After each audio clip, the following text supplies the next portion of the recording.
Hey there. So I'm going to be submitting Titanic 2005 for the Big Bad Game-a-thon. Interestingly, it is a Chinese bootleg of a movie that came out in 1997. The bootleg came out 8 years after the film on a system that had stopped making games for over 10 years at that point. So, I'm going to be playing Rose because her run is a little bit more interesting than Jack's. It shows a little bit more how broken the game is.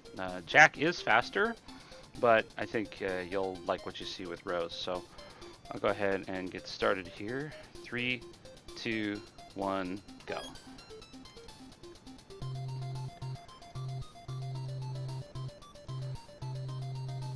So I hope you like the music because that's almost the only thing you'll hear in this game except for like the start sound effect and picking up any of the power-ups that I get. But yep, it's kind of your standard fare platformer with enemies that don't load in time before they hit you. And useless power-ups except for those blue lockets there. The heart of the ocean is actually useful. So this is pretty much a game where everything tries to kill you. It's very solidly built. The platforms are really sound. The walls are, well, optional. As you can see, there's a very complex series of inputs that I can do with Rose that allows me to clip through the wall one pixel at a time. Those inputs are listen carefully. Hold up against the wall and press jump. Repeat. Yep, it's that simple. You mash jump up against the wall and you will eventually break through to the other side of it. Sometimes it saves time. It honestly doesn't save a lot, because just going through the level normally is also pretty fast.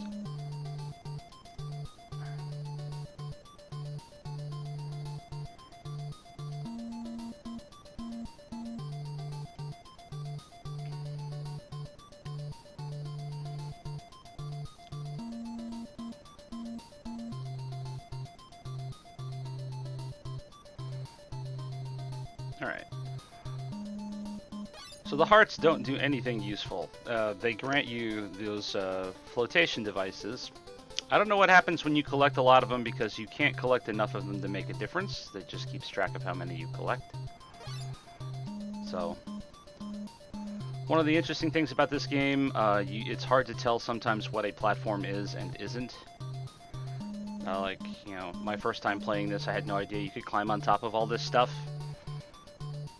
This level's pretty nasty trying to go through casually because trying to jump over these little coal carts that roll back and forth is very difficult. But thankfully I only need to dodge the first one. There's a lot of fireworks on the Titanic. So this is the climb. It's terrible. It's an auto-scroller, sort of. More like as you progress, the water underneath you just sort of rubber bands right behind you. You can't see how many lives you have, you can't tell how many hits you have left, and if you go too far and you want to backtrack, you can't. And there are dead ends here where that happens all the time. So, but this is definitely one of the hardest platforming sections in the game, like that. So, if I miss that, I gotta start all over. So, the controls are very Prince of Persia-like. You have to hold up to grab ledges. Sometimes, though, there's one situation where the controls are a little different there. But for the most part, it's leap, pray you grab onto whatever it is you're jumping towards, and hope that the grab registers, because if it doesn't, you're gonna die.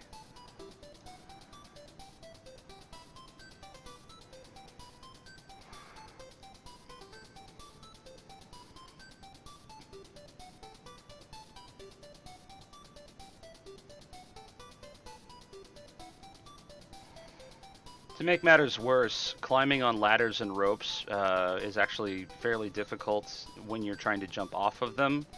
The physics can be a little bit off.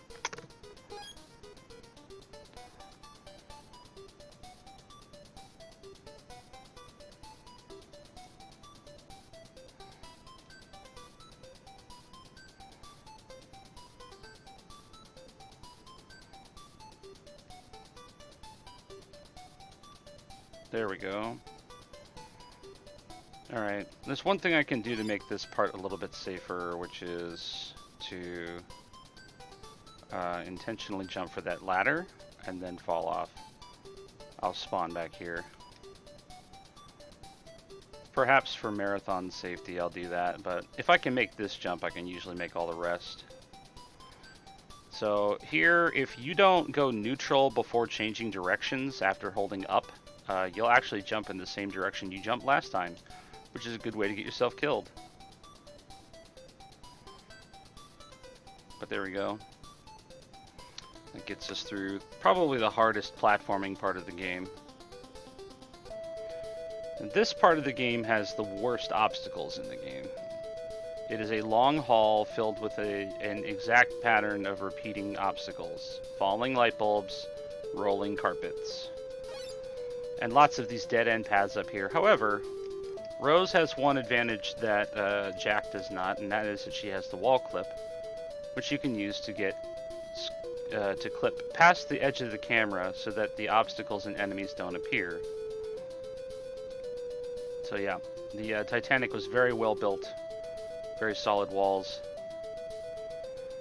But yeah, the game devs decided they wanted to make a long level, so they just pasted the same, like, 4 walls, you know, ladder, door, door, door, and then ladder, or staircase, I guess, over and over and over again. And then they just alternated the lamps and the carpets over and over and over again. It's a really, really, really long level that's kind of pointless. Okay, so we need to go back here.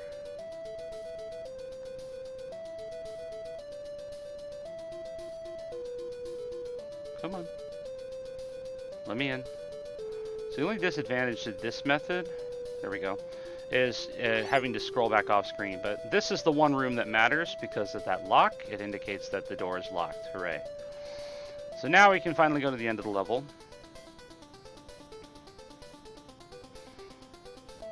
And we go down because we have to go find the key now.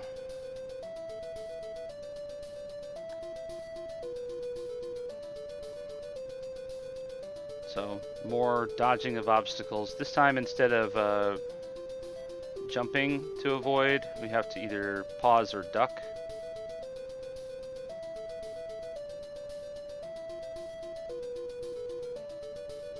Duck last one here. Alright, and go down the ladder. So that takes care of that level. How many lives do we have? Let's see if I can do a death warp here. Alright, yep, I have enough lives to do it, so... This level's a trap. If you go to the right, it's a dead end. The only saving grace is they give you an extra life, but it's still a terrible trap. So when you get here, you actually want to go left and enjoy the game's wonderful swimming physics, which actually is not that bad. It's just really slow. It's a lot like controlling Frog Suit Mario, only swimming in syrup. So, actually do want to start getting hit by things here. So, we'll grab the key, and then we'll death warp back. So this saves just a little bit of time on the way back. And those little doors that are tilted halfway out like that will block you if you're at the top level. So you actually have to swim up to get past them. Floating luggage hurts. But, yep. Hope you really like that song, because we're going to hear more of that. But yeah, this is basically like the Metroidvania part of the game. You go find an item to progress, and then backtracking. Yes, backtracking. So basically, we're just going to go through that previous level that we were just in with the axes. Only this time they play nice and they don't go flying around everywhere. So we just have to avoid the crumbling ceiling and jets of water. If you like backtracking, then the only thing better than that is front tracking. Yep. They make you do the level before that in the correct order, all over again. Just an exact repeat with one small but annoying difference. You start even further to the left than where you originally did. So that's -1 staircase. This is the first staircase, 0th, if you will. Now we'll clip on like we did before. So, yep, forward tracking slightly slower than the original time you went through there.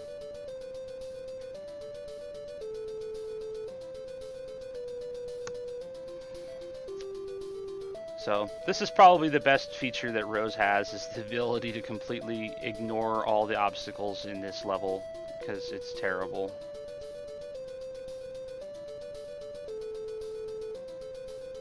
It's really bad.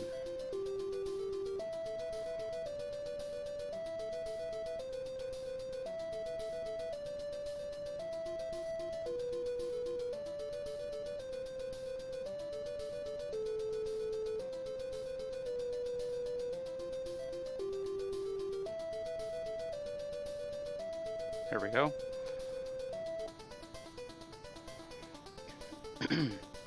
Alright, so now we're on the outside of the ship. And Rose's clipping antics aren't over. Normally you're supposed to climb down those ropes. Down, not up.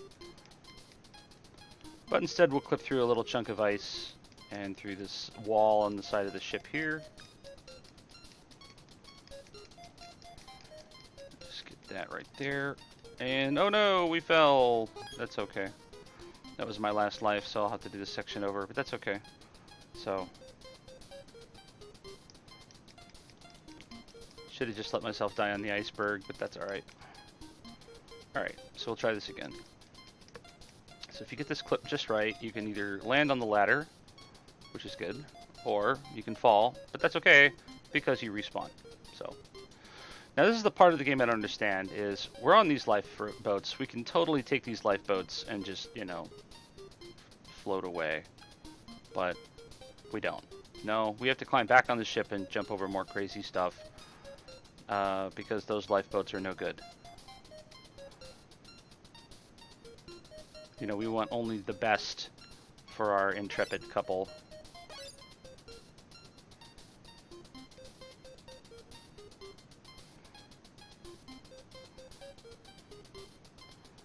So, I gotta give a shout out to the one musician who's been playing the music the entire game. There he is.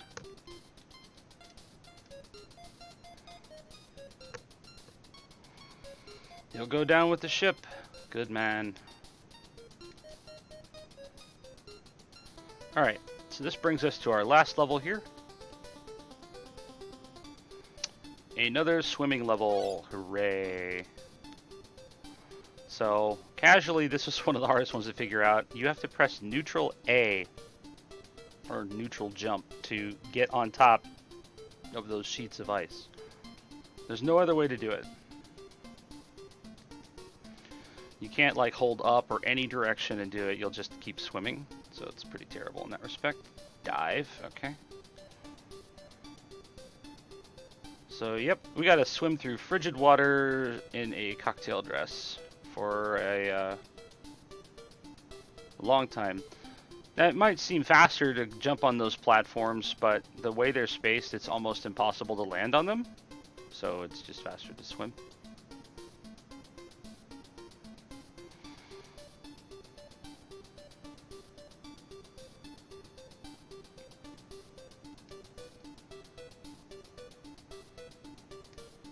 So climb up here, jump there. Cool.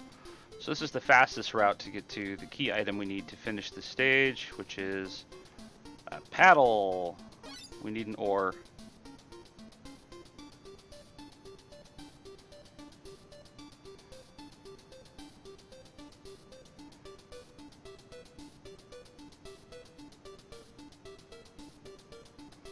All right.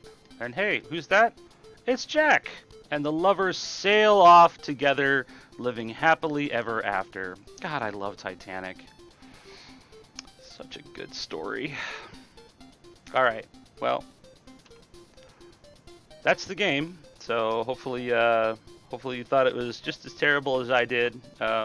Although, albeit kind of a short game. So thanks for watching and considering, and hopefully I'll see you guys at BBG.